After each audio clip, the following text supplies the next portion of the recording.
Hi,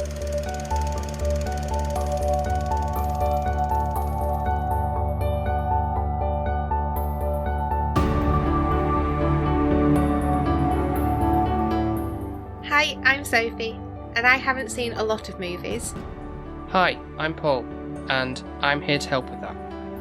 And we are SP Film Viewers.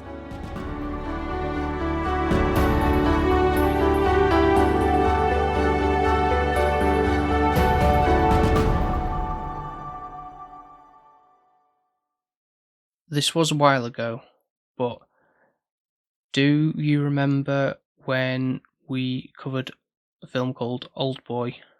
We had special guests on. Was this weird one with a suitcase? That's right.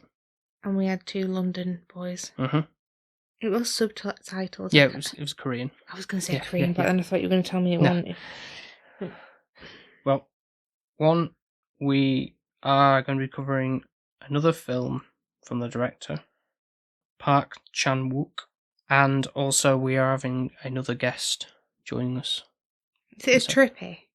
No, it's not a strippy. No. Okay. No. It's more of a typical... Well, it's funny enough, I think it's another sort of neo-noir thriller film.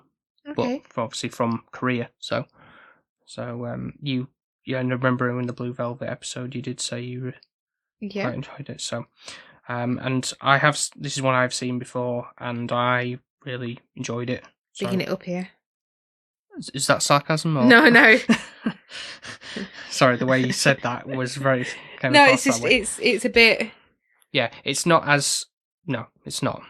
I just hope I'm like, now you're like, oh, I really like this, and I'm gonna come and watch it and be like, I don't get it. And with a special guest as well. Exactly. Yeah. Throw me under the bus where you two love it, and I'll be like, don't get it. It came out in 2022. Oh, okay, so somewhat current. Yep, current. And it is called Decision to Leave. The job, the relationship, leave what? You're not going to tell me. No, but I'll tell you the synopsis, and I might give you some indication of things. Okay. A detective investigating a man's death in the mountains meets the dead man's mysterious wife in the course of his sleuthing. And none of that entered my head.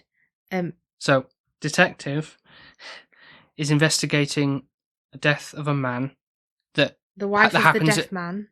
Sorry. The wife of the dead man. Yeah. Sleuths.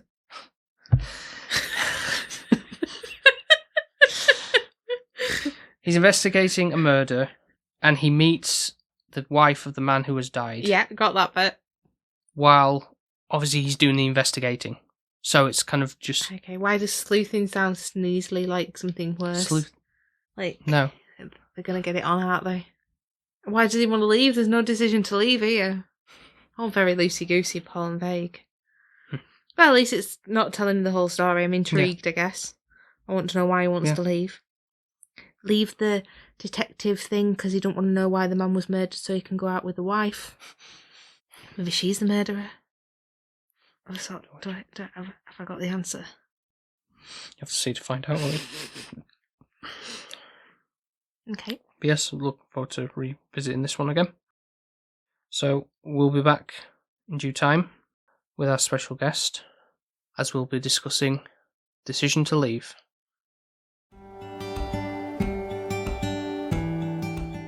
In this here promo of the Good, the Bad, and the Weird podcast, you either live by the gun or die by the sword. I'm Nico, just one half of the Good, the Bad, and the Weird podcast, where my co-host Chris and I deep dive into everything good, bad, and weird the world of cinema has to offer, and some lighter reviews for movies we just felt like talking about. So if you're looking for not-so-family-friendly reviews of family-friendly movies, gore-fest with hunky men, the bottom-of-the-barrel flicks, or technically good films as determined by the cinema oligarchy, we're the right podcast for you. You can find us anywhere podcasts invade your ear holes and on social media at TGTBTW_podcast. So check us out. We have such sights to tell you about. Peace.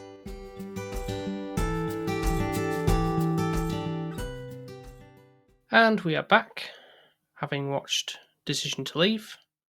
And we are not alone, as we are joined by a special guest. I'd like to welcome Tom Jolliffe. How are you doing this evening? I'm doing very good. Yeah, pleasure to be here. Happy to talk about the film. Yeah, thanks for having me on. Not a problem. And before we get into things, would you mind telling the listeners a little bit about yourself and what you do and all that kind of stuff? It's a little self-promotion portion. Yes, so I'm Tom Jolliffe. I'm a screenwriter. Film journalist as well, occasionally. But yeah, I've been screenwriting for about 10 years now. I've probably lost count of how many features I've written now. quite a lot of low budget ones, but I've kind of dipped my toe into just about every genre. And then sort of last year, I started moving into producing myself as well. So I co-produced my first feature, The Baby in the Basket, which is out now on Amazon, all the rest of it. That was a nice plug there. Yes, very good. I have seen the film as well. I've managed to catch the film Baby in the Basket as well. As a horror film goes, it's pretty good. It's a good cast of obviously, like, there's a couple of people I do know, like British actors are like sort of well known in the circuit as well. So that's a good job for casting those and everything. But I say, like, they really like the location of where it's set and everything. That really gives it the atmosphere of the horror that it's going for. So yeah, we lucked out there. It's really good location. St Conan's Kirk up in Scotland. mm-hmm. If anyone's interested in giving it a tour, it really does. It really fit the part. So yeah, that really adds something to the film. Yeah, that's great. And guessing you've done that without me watching, because I'm not a big fan of horrors. Yeah, that's right. Yeah, I didn't think you'd be that interested. You normally save the horrors for Halloween.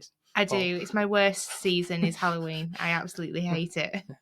Yeah, well, yeah, horror's one of those very acquired tastes, isn't it? This one loves it, so I do. You have to have a yin and a yang in a relationship. But thankfully, we're not covering a horror film this time. We actually, through some film names around, and Decision to Leave came up as one of them. And you were you're very interested, Tom, to let's talk about that film. So, what is the relationship you have with the film? Is it something you've seen multiple times, or just you're rewatching it again for since the first time, or what's the appeal, as it were? I'm a big fan of Korean cinema, so that was the main thing really. And Park Chan-wook is one of those directors that I've seen a lot of his work. I've really enjoyed it. I've seen the film now. Well, I watched it earlier today actually, so that was the third time I've seen it. And it's one of those I feel like kind of grows every time I watch it. I pick up new things. But for me, it was a really sort of change of pace for him, where he normally does things which are quite bold and outrageous, with violence or the sex scenes or whatever in some of his other films. So this was quite understated by his standards, and then it kind of dips into sort of Hitchcockian vibes as well. And I'm a big Hitchcock fan, so yeah, this one I've really liked this one in terms of going back to it again and again. What? No, just go for your initial thoughts, because so this is the first time I've watched this film. We do really like Korean film watching, don't we? We've watched Parasite. Obviously, even Squid Game. We do kind of that, yeah. So we do like Japanese cinema and Korean cinema. We're a bit obsessed. We've only seen from Park Chan-wook is OldBoy, which we covered on an episode many years ago. Yeah. So I know there's the other trilogy in like a box set I've got of his. I haven't got around to seeing, but I know what you said about before about like how violent OldBoy is as a film. So, I think I've put that in a box somewhere and forgotten about it. I remember this. He said, "Is he come out the suitcase?" And the thing of that, yeah. And I remember just being left very bemused and not sure what was actually happening from that film. I think that's my vague reality of it. And I think because it's quite lengthy, I feel like out of the two at the moment, Decision to Leave is a little bit easier to like understand. There's still lots of questions for me personally because this is our first watch, and I think the more that you watch something, you can unpick and unravel. But it is quite not self-explanatory, but compared to OldBoy, there is an easier understanding of the story. Lot left open in that film. Yeah, no, for me, this is my second time watch, and so I remember when I noted it down on Letterboxd initially, I was very impressed with what I saw, and I was like, oh, I can't wait to see it again. Technically, I noted down that I was gonna like probably see it next time in the 4K.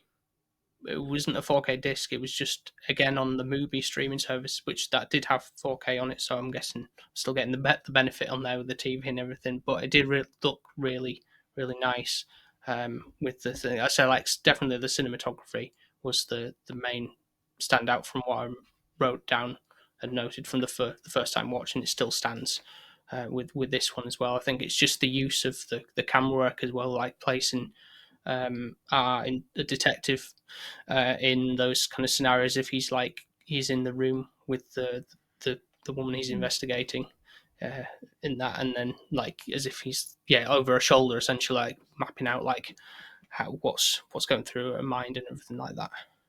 Really interesting. It's a clever concept for the viewer, isn't it? I think it helps us kind of be immersed by the detective and the character, so you're kind of seeing through his eyes, but also at the same time watching them on screen together, how he's imagining it to be. I do think it's a weird bit of a relationship going on though, because I'll be honest, any normal human being that has a suspect of your husband's died and they suspect the wife, I don't think then you just straight away want to be finding her really appealing and attracted to her, thinking, well, am I her next murder victim? That's how my brain would work. But I feel he just pursues it anyways. I don't think I think so, yeah. There's something about her, isn't there, that's just so unique. Yeah. That he's just completely drawn and all his like normal senses have gone. Yeah. I think they do quite a good thing of, I think if I remember correctly, when they just before they first show her, they don't quite show her, but they show his reaction to seeing her before you actually see her yourself. So yeah, it kind of like right off the bat, you get this sense that he's quite intrigued by her. The issue is he's a married man. Yeah. Yeah. It just throw a spanner in the works, isn't it? I think as well it does kind of show the relationship with his wife. Like, I think she suspects some things adrift and that the relationship isn't where it used to be, because she is kind of saying certain things to that aspect, like, oh, well, we should be having sex weekly. And I think she's just trying to do anything to make him happy. Yeah, because there's a little bit of a long distance thing there as well, isn't it? He's like a weekend husband, basically. Pretty much, yeah. Yeah. So with all of this in mind then, I think what's really intriguing for me is knowing straight away the lady who's, what is her name? The lady who's meant to be a suspect and killed her husband. Oh gosh, pronounce this wrong. Seo Ray, let's say Seo Ray. I don't know if that's C Ray. Let's say Sue Ray. Sue Ray. Yeah. Okay, is that what we're going with? Yeah. Okay. Sorry if we're getting that wrong. So for her, I do go through like spells within the movie of did she, didn't she, and then I assume in the end she does, like, murder her husband. Spoilers. But then at the same time, you still kind of see that obviously she's done another murder and now she's kind of getting a bit addicted because she's doing it to get the detective's attention. Like, it is like a cry of back into the life. Yeah, a bit of attention seeking in a sense. But at the same time, it's really strange because she is technically a bad person, but you're weirdly kind of sympathizing with her because all she really wants is his love, but he can't give her that, really. So it's normally like going for the femme fatale angle with it, but there's a more sympathetic angle to it as well. Yeah, a bit more layered than sort of the usual thing. I mean, I thought that there's quite a few similarities in this film in terms of like the plot of, say, Basic Instinct. But obviously, this is a much more nuanced kind of restrained version of that. Whereas obviously, Basic Instinct's very kind of, well, it's Paul Verhoeven, so it's very big and bold, and there's all these kind of, it's almost like an actual classic Park Chan-wook films in many ways. Yes, where everything's really doubled up. But this is obviously the flip side to that. But I think, with that character, you feel like with Tang Wei, who plays that character, there's so much going on in her performance that it's quite ambiguous at times, and you always feel like that there's more to what she's telling you or what you're being given from because most of it comes from the perspective of the policeman, so you're almost slightly manipulated into his way of thinking as well. Yeah, that is really true, because I do think at some points when I'm watching it, I do think she's lying to him, and she's actually just trying to get away with the first murder as well. Like, you could see it as like she knows he's smitten, so she's kind of playing that to her advantage, especially when she's like going into his apartment and burning all the evidence. Yeah, they're all the photos. So like, no wonder you can't sleep. Yeah, she says she's doing it for him and like in a caring manner, but which it's like ulterior motive sort of. Maybe, like, but then you don't know with her. Like, that's the bit, like, I can just not weigh this character up whatsoever. Like, one minute I'm like, oh, she's dodgy as hell. Like, I suspect her completely. Then I'm like, no, she probably hasn't. And then once they delve in more, I'm like, I go through like this like wave of emotions of how I'd feel, and that's obviously a great way for the film to make you doubt what the ending is going to be and how it's all going to pan out. Like, is she the murderer or not? And I think that's like a bit of a detective. And even then, like at the end, I don't really want like for her to be the murderer, even if that makes sense, because it's kind of like a romance within a detective film. Yeah. And it's that classic thing again, the femme fatale thing, where there's often in these kind of films or like noir films, there's a romance that's it tends to be sort of doomed. So you've got that element as well, which I thought was really interesting. Definitely. I think that they're never going to be together, but you still feel that yearning and emptiness for both of them, even though that obviously he's married and she keeps axing off every husband that she has. And it does make you wonder, like, kind of why she is the way she is. She does have a lot of trauma. So I think the first thing that we kind of come across is that her mum is really unwell and she's not wanting to suffer anymore. And I think it's that awful thing of being cruel to be kind. And assisting with the death and everything like that. So that's kind of put a lot of heavy burden on her to do that and everything.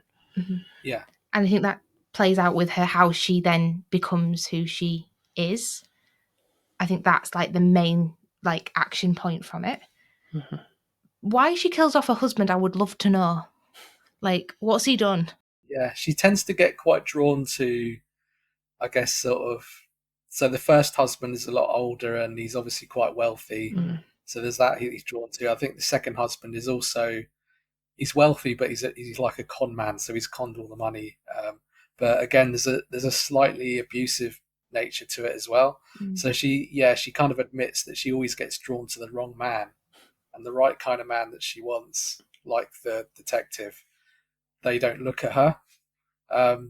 So she sort of says, almost like half joking, that he only paid her attention because she was a murder suspect, which is a bit sort of weird, but yeah. So that was quite interesting, I thought. It kind of says something about the detective, though, doesn't it? Because he wants to break her as a puzzle, and I think his wife is pretty much quite straightforward. She's very honest. She's very open. He can read her like a book. Whereas I think the mystery of her is the lure, and I think probably it wouldn't work out for them, because once he'd cracked her as a mystery and she settled down, I think would he be then bored of her unless she kills him? Yeah. I mean, that was one of the lines that she said something like, as soon as you admitted that you loved me, your love ended, Yeah. and as soon as your love ended, my love began. Yeah. So it's almost like his, infatuation sort of peters off a bit, just as it, hers kind of can't really kicks in. Yeah, and they're kind of going in different directions. Yeah, so sort of the tragic state of that statement, isn't it? Really, like it's like it just can never be as much as he or she wants it to be. I think. Yeah, Especially for him being a detective in the role that he's in. Like, obviously, he's actually going against everything that his job says because he's letting her be free, and he's not really providing the evidence that he clearly knows she killed her Yeah. first husband. And the fact that he also gives her like the special like sushi set as well, like proper wines and dines are essentially in the interrogation room, as if like you're having a little dinner date type of thing. Yeah. He, like But special treatment. that's not even like he's only just seen her, and he's like, "Here's the fancy sushi." Not good. But I do feel sorry for like his partner, because every time he goes for food, he's like, "Make sure it's not too expensive," and then he literally contradicts himself and buys this most expensive sushi in his black boxes, and his partner don't even get a look in, like, and you can see like through the wall, like obviously because they're like watching the meeting, like he's literally just looking, thinking, "Why haven't I?" Why am I getting the dregs? Yeah, Yeah. the basic stuff. Yeah. I think what's really insightful from this film is the way that the detective unravels everything. So, like the mountain climb, the way that it kind of shows you like what's actually happened, to then him replaying it and climbing up, but then also having her on like the other side, like showing like how she's actually murdered. Oh, you mean like later on in the film? Yeah, when it's kind of like step by step, but like at this time and that kind of thing, and like him actually doing the journey as she would have done the journey, left the house, like all that kind of stuff. Instead of like just talking you through it, it's giving you that visual aid yeah. instead as well, so that you're able to get a more understanding of how it's fully happened. I think it's really clever, and I think that's something about this film that I think, obviously you've got your subtitles that you've got to read, but I think that, like you were saying, the camera shots are really, really artistic. Yeah, I think it's one of those where pretty much every shot is, there's a reasoning behind every shot, the way he does it. There's a lot in the interrogations with mirrors and seeing through the two-way mirror, and then seeing their reflections as well in how they exchange dialogue. So you've got the real person kind of, and then you'll sort of have a focus pull to the reflection. So it's almost like you're seeing these two faces on both of them. One is like the reflection in the mirror, one's the real person. So yeah, I think that was quite interesting as well. I've watched a few sort of breakdown videos on YouTube that kind of go into just how precise the cinematographer and the director have kind of shot everything to have specific reasons behind it. They're really kind of like, they're just really subtle, but they kind of push you into thinking certain ways, or they're trying to manipulate you in some way. That's cool. Yeah. It's always interesting to look with films like that as to the deeper meaning behind things, especially with a film like this, where there's a lot more depth to it, and yeah, for a film to not be like heavy-handed, going like, oh, this is obviously what this means, kind of thing. If there's something nuanced elements to it that just really make you think a bit more, like, oh yeah, I can maybe pick up on that next time, or something like that. That adds a good rewatch value to the film, and that's what you want really to come back to.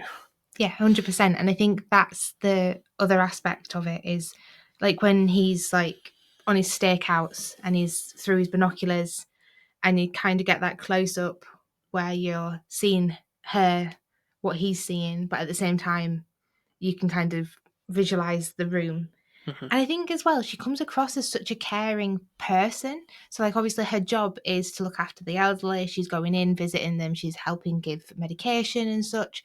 So you really do think, well, actually her heart is in the right place. And while he's like surveying her, that I think he's kind of creating a character or a romance in his head and romanticizing her a lot more. Mm-hmm. There's a moment where he thinks like that he spots her or thinks he sees the first moment that she's crying, but she's not really, which was quite interesting as well. But I like all those the sort of nuance and the subtle moments that you kind of get. I think that's also like when I first see her, when she walks in and she's on about like, he's like investigating her about murdering her husband, and you can see this kind of like snigger / smile, and it's like you can kind of tell then, like I'm like, oh, actually I would suspect her now, but he doesn't seem to suspect that smile or smirk. He just, I think he thinks, oh, she's thinking I'm funny or something like that, and he's taking it differently, and his detective head's not fully there.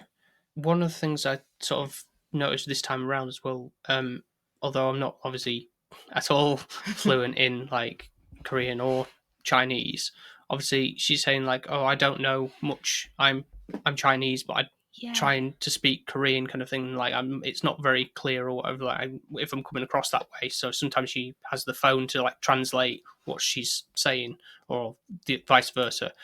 And so it's like for us as English people, viewing it, it's like, oh, are the nuances coming across like where, you know, like it might be a hell of a lot easier to understand if someone was speaking English and it's like, oh, that sounds like your accent sounds strange there. Like, are you sure you're like American or like what, or like, or a different part of the country that you say from in England or whatever? It's interesting to think about it that way, you know, if that makes any sense.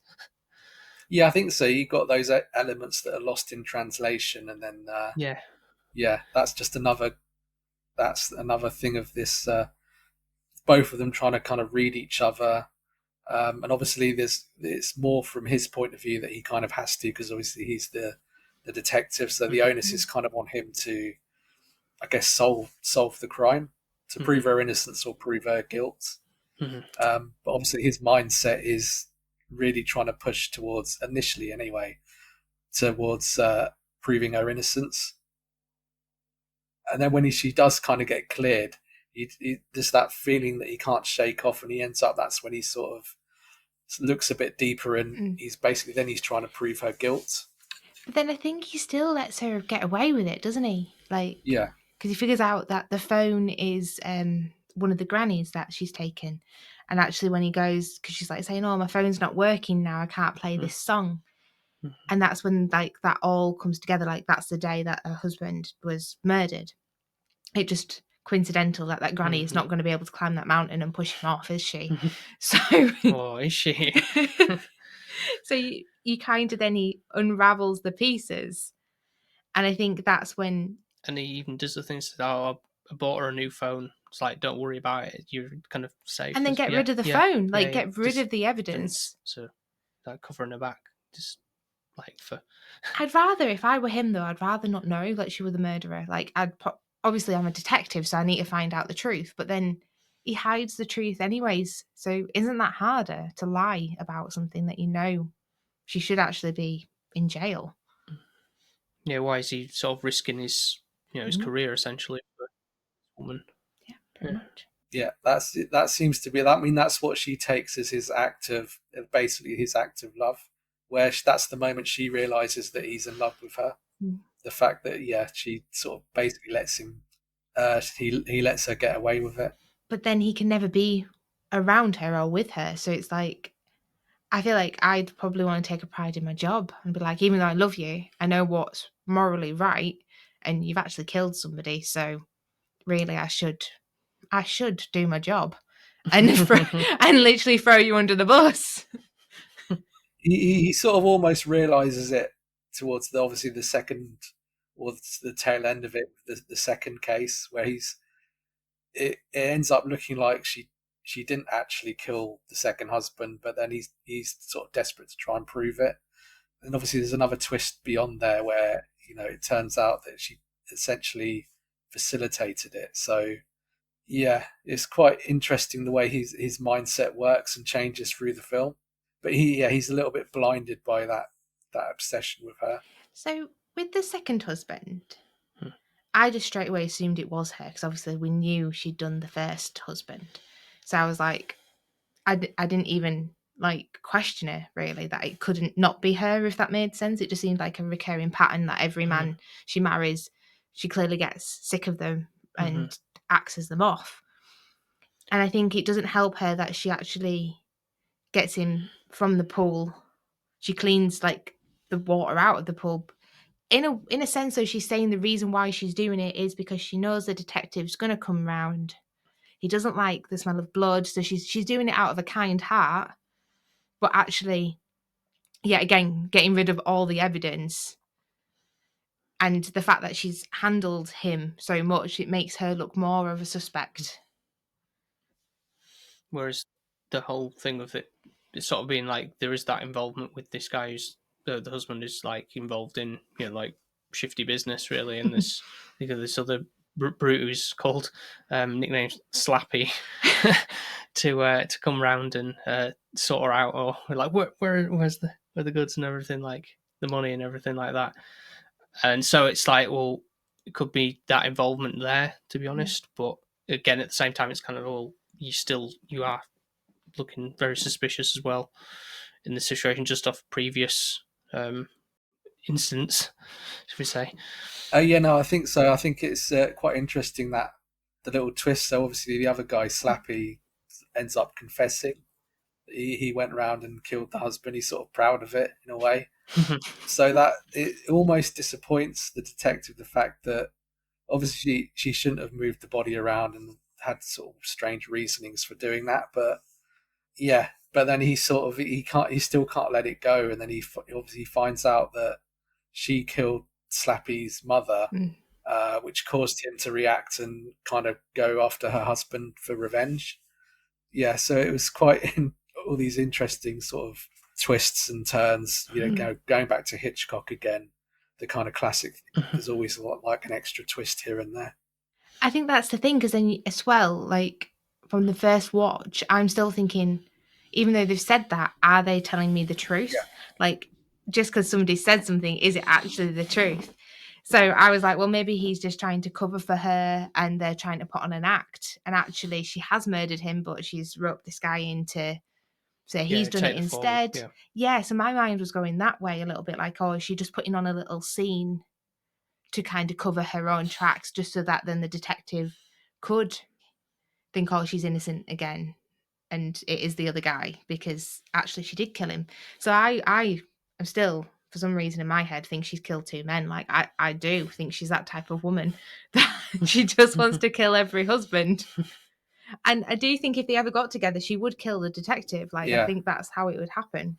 There's a brief moment on the mountain, I think, when they meet up on the mountain in the dark, where he just for a moment, oh, she might push me off here.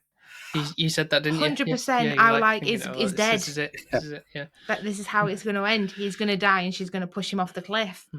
And I was like, right. And I really thought it was just going to be like, that was it. And then it was just going to leave me in the dark, and I wasn't going to know anything else. And it would just be confirmed that she was the killer, basically, of every scenario. Doesn't really pan out that way, though, does it? No. The ending does baffle me a little bit.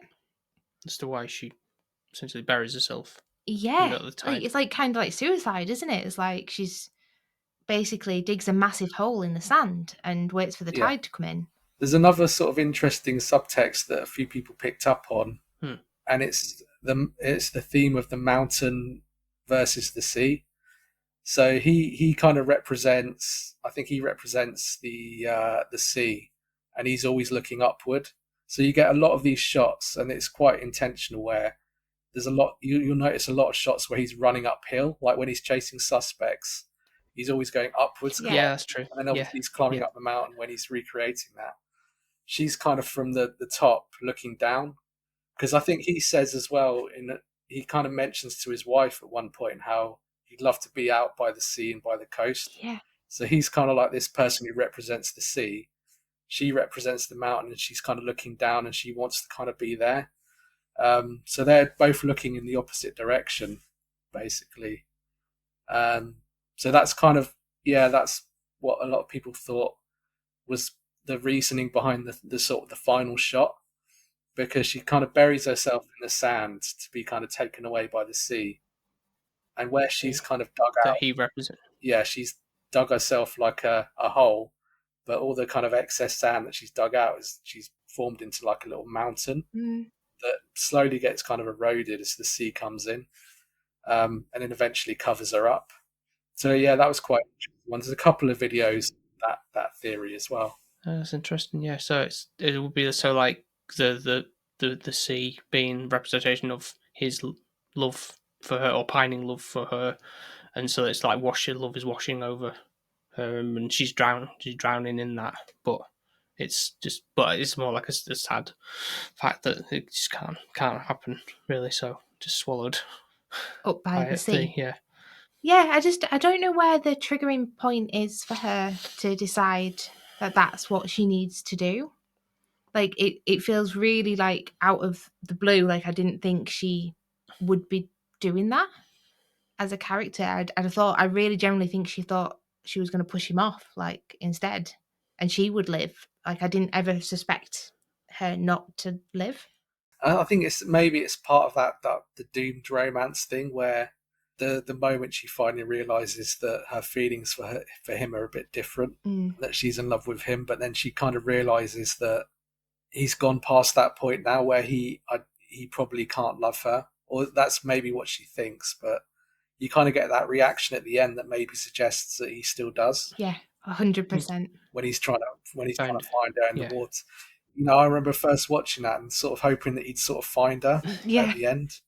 I think that's what I thought was going to happen because he did seem absolutely devastated and he was running around for ages. And I actually thought, oh, is it going to be a case of he gets locked in where there's like an island and he can't get off, and the same thing happens to himself where he's stuck and the sea is going to take him as well, and that they both actually, their lives both end. I don't know if that would be a bit more poetic.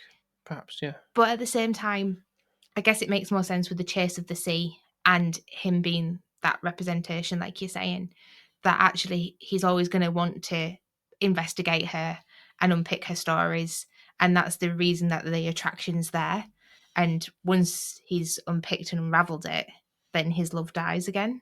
And I think it's just more because she's a mystery that he's intrigued so much by her presence. It's quite sad though, isn't it? Even though it's to do with a murder. That's not the sad part. It is quite sad.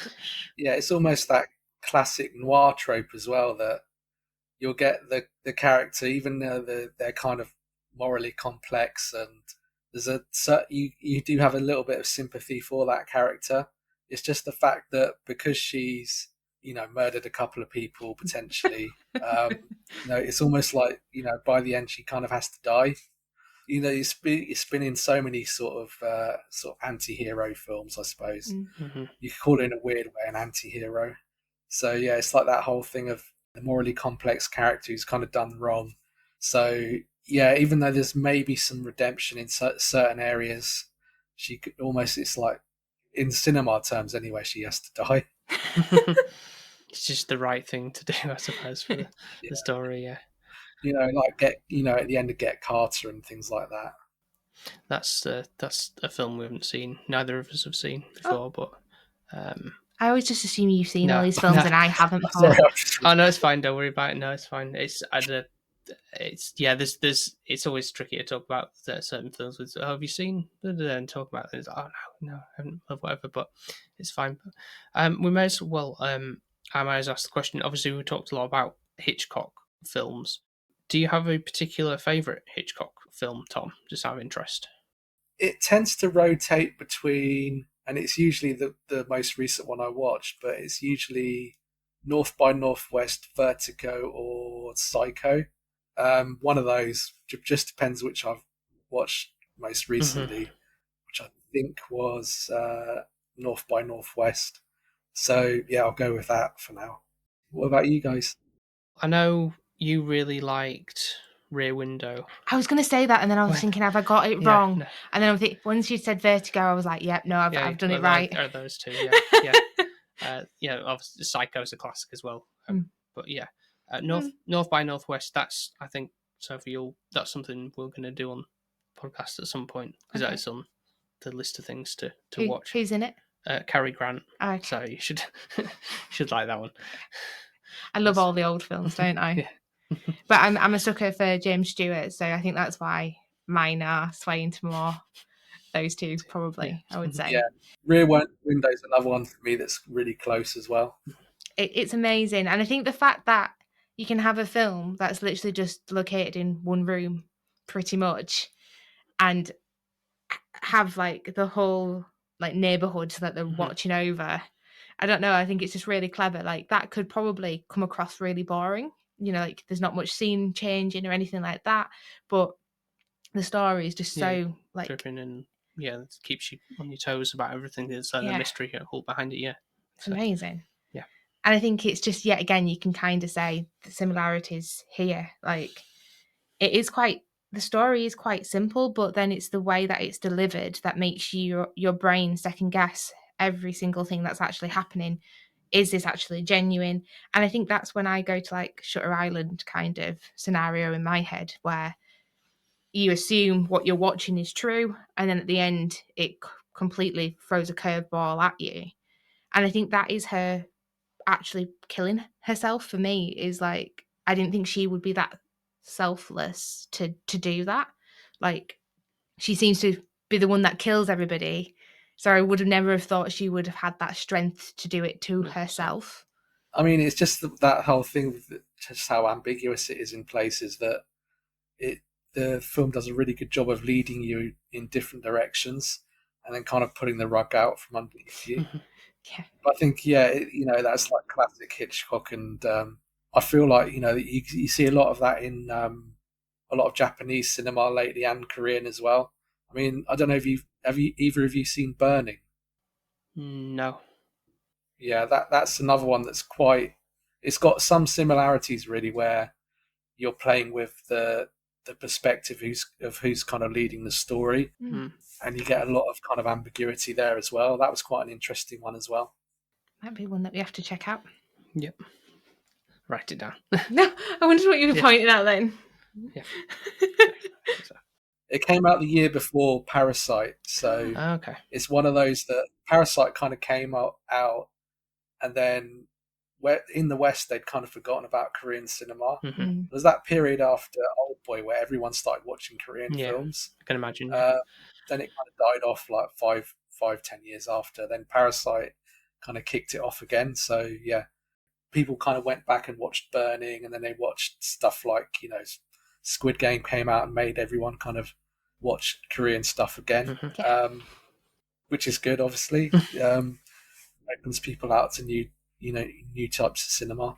100%. And I think this is one of the things why I love doing these podcasts, because I would have been that typical cliche person that would never have touched a subtitle film or a black and white film or anything apart from a rom-com, really. And I think this is then actually showing me lots of different genres, different appreciation of film itself. You've kind of ruined the old me, really, who just loved to put on a nice cheesy rom-com and be happy with that.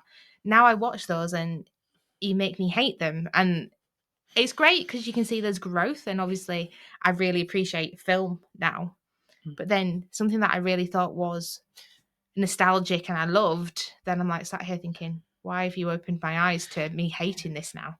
Well, I mean, we all go through that kind of stage with like every so often we think back to what we liked in films or music or whatever 10 years ago. We'll be like, oh yeah, and then listen back to it now years later and we go, oh, this isn't as good as I remember it being. Or it's always the case, really. But it's obviously my taste for films as well have much developed as well. I think it's been a lot more open to watching subtitles films such as this, and this is a really good shining example of like how you can take, say, like you've said, a very straightforward story, but to add those extra elements of intrigue with the aided visuals or everything that's going on in it to really elevate it, really, and it just keeps you guessing. And yeah, it's good. I think you mentioned the Movie Channel. That's one of those that obviously a lot of these, there's so many streaming channels, but things there's certain things like Mubi or like the BFI player, for example, Yeah. that shows things that are a little bit different. Mm. You tend to find interesting things that you might not necessarily have watched before, and it kind of opens your eyes a little bit sometimes. Yeah, there's been quite a few like hidden gems that I would have necessarily come across, mainly because you can't really find them anywhere else, which is Yeah. on the streaming services. Not normally on things like that aren't really put on Netflix or not. Let's say Amazon maybe, but you generally have to pay a fee for them. Whereas obviously with the subscription, it kind of feels like it's free, isn't it? But yeah, there's always something like, oh, that sounds really intriguing just by the synopsis or whatever, and a whole backlog of films to be getting through on Mubi. It's just like everything. It's like the shelves. Yeah. I've got Blu-rays and stuff, and it's like, oh, we'll get to them at some point, and finding the time is always tricky. Speaking of time, this obviously normally my major bugbear is how long a film is. So I hate a film that's like really, really long. And this one is like, I'm sure it's 2 hours and 20 minutes. Yeah, something like that. Yeah.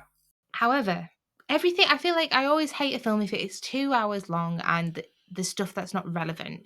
And you're just thinking, why am I watching this? Can we just get to the actual main story and understand what's happening? With this, I never felt that way. I think there was a sense of intrigue the whole way through. And even I was like, I don't know what's going to happen. Like, it kept me on my toes. I was suspecting things that weren't going to happen, like when she was scattering her mother's ashes, and I'm thinking, yep, he's getting chucked off that cliff. I was waiting for it because it was like, it just set that scene like it was going to happen that way. And then they hugged one another. And I'm thinking, oh, well, she could still push both of them off together. But it didn't. And it just throws you in this whole loop. And I think that's what makes it worthwhile being 2 hours, 20 minutes. I think if it was really by the book and you were like, oh, yeah, well, this is going to happen, that's going to happen, then 2 hours, 20 minutes seems too long, doesn't it? Mm-hmm. But it didn't feel too long. Yeah. You felt it was justified with the sort of length Yeah. that it was to go through all that. There's no fat on it that needed to be cut off. No. No, I felt the same. I think it's one of those where you're always feeling like every piece of information could be important or it could be like a red herring. Mm.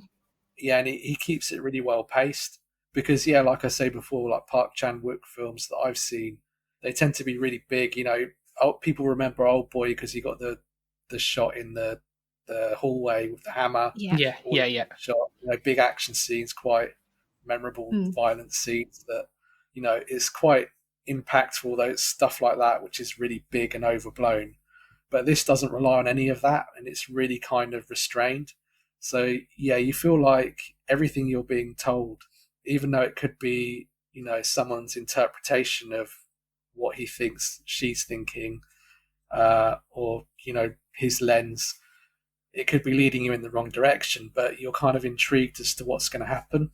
And, every new piece of evidence, you kind of think, okay, well, what does this mean?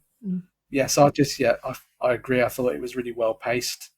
Because I suppose you can have a 90-minute film that feels like a complete slog. So it just depends on, the runtime and how well they use it and how well it's put together.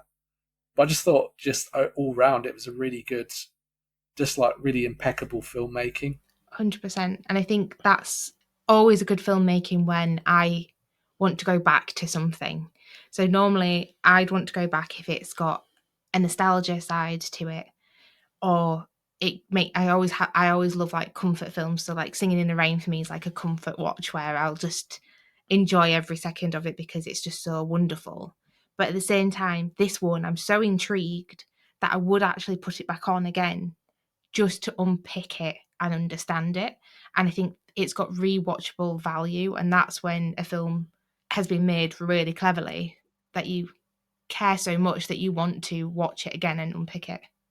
I agree with those sentiments. Really, it's good to hear that you really embrace the film and what it was going for and everything like that. Because sometimes I do get a bit scared with, especially if it's something that even if it's something we haven't seen, and you'd be like, Paul, why did you pick that?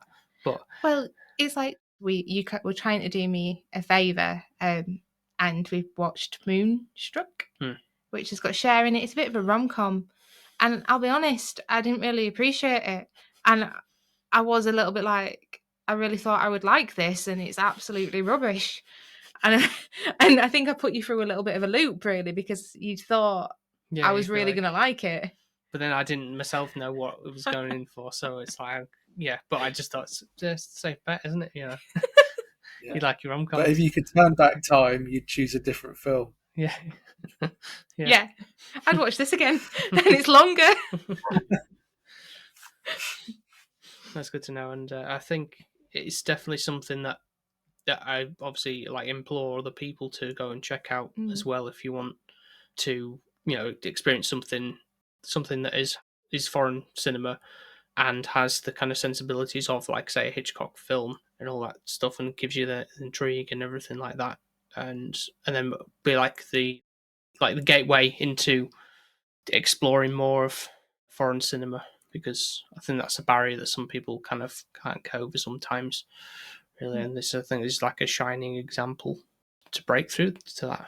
Yeah, definitely, I agree. Yeah, and I think, you know, Korean cinema is quite famous for having a lot of weird stuff sometimes. So it's also one that's quite palatable and easy to get into. Exactly. I mean, it won't be. I mean, some that really appreciate that stuff might find it a bit lacking in, like, you know, a set piece with a hammer or whatever. It's in OldBoy, but yeah, I think if people have patience with it and kind of really dial into the story, that they'll really appreciate it. I always think as well, for me, my off-put with subtitles was I'm not going to be able to read it all and see what's happening. And I do think with Korean and Japanese subtitles, I don't know, I think it's the way that they pronunciate and their like vocabulary, their words seem a lot longer, which actually helps you enjoy the film and the pacing very well. I think we watched once a French subtitle, and I really struggled to read what was happening because it was so fast paced. I don't think with the Korean and Japanese it is as hard to read the subtitles. And this has a lot of context. Like, obviously, when I say I love Japanese I films, Ghibli comes to mind, which is really easy. The text is quite simple, you know, and actually, to be fair, you could probably watch it without the text and you would understand what's happening. Yeah. Whereas with this, it's weird how the barrier now, when you're watching a film like this, the subtitles, initially you know that you're reading, but after 2.5 hours, you're not realizing that you're reading anymore. Does that make sense? Yeah, you're just soaking it in without having to be like going between the two, essentially. It's just your brain just goes into this weird transition, and like anyone that is put off by subtitles, and I was one of them, it actually is weird how you forget that they're there once you're so immersed in the film that they don't even exist. Yeah, exactly. And there's not big lengthy exchanges of dialogue in this one either, so a lot of it is about kind of looks and, you know, moments of silence as well. So it's quite good in that regard as well. So I feel like it could be somebody's first Korean film watch, and it's not too wacky if they're not appreciating that. I think OldBoy for me initially when I first saw it, I was like, what is this? What have I been dropped into, and what's happening? It might be something we need to go back to and rewatch now that I'm a little bit more. Yeah, that was a few years ago when we did that one. So. It was early on. And I think I still don't understand the film today. And then watch the other ones in the Vengeance trilogy as well, because I've yet to discover those myself. But I guess you would recommend those, Tom? Would you? Is it like Lady Vengeance and Lady Vengeance and Sympathy for Mr. Vengeance? But I think I enjoy all of them. I'd say probably Lady Vengeance was my favourite of the three. But I enjoyed all of them, and The Handmaiden as well was really good. I mean, that's kind of like it's one of those that's a story told sort of 3 times from 3 different perspectives, a bit like the Rashomon kind of thing. Yeah. So that was a good one as well, and that's kind of very big and grand and kind of this big epic with a big sort of score. So again, it's not as sort of subtle and nuanced as this one. Mhm. So, which is why this one, if you've seen like 4 or 5 Park Chan-wook films, it felt so different. Can imagine. Maybe I think it's in a good way, but maybe that's probably because there's been a good gap between us watching OldBoy and this one. Yeah. So maybe when I've got another spare 2.5 hours, we could put OldBoy back on. I don't know. What was that length? I feel like it was really It long. I might just- remember it being very Yeah. dramatic about how long it was. I suppose there's always something quite either violent or horrifying happening as well. That can also, if you're doing 2 hours of that, it can become a bit of a slog. I mean, I suppose it's like some of the Marvel films where it could be 2.5 hours. It's just wall-to-wall CGI action. So it almost becomes exhausting from that point of view. Yeah, so it's kind of like nice to have these quite restrained set pieces where it's all about trying to pick apart what's happening in each scene and what you should be kind of taking out of it. Is there anything else we want to bring up before going to scores? No, I think we covered a lot Awesome. on that one. We normally have the guest. You mean we throw us guests under the bus? That's a running joke. That they give their score first. So, out of 10, what would you give Decision to Leave? I'm going to say it's my favourite Park Chan-wook film as well. And yeah, I'm going to set quite a high bar here. I'm going to go for 9. I am also going 9 as well. That's not changed from what I initially rated the film on Letterboxd, and it still stands with what I say in it. So, like, there's even more intrigue this time around, like going through it again and watching it with you.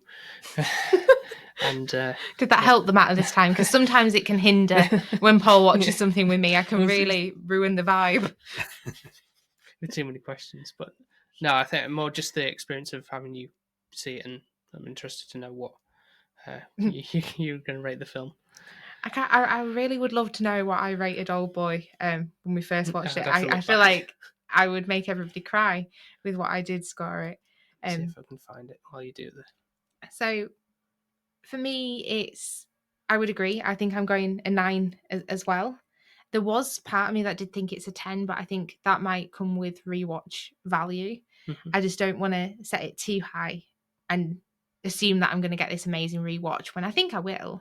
Mm-hmm. But I just think overall, you really just are intrigued. You want to know, what is the decision to leave? Is it who's leaving who? Like, and then it's like this kind of love chase that's never going to happen, which is more intriguing than any rom-com I've ever seen.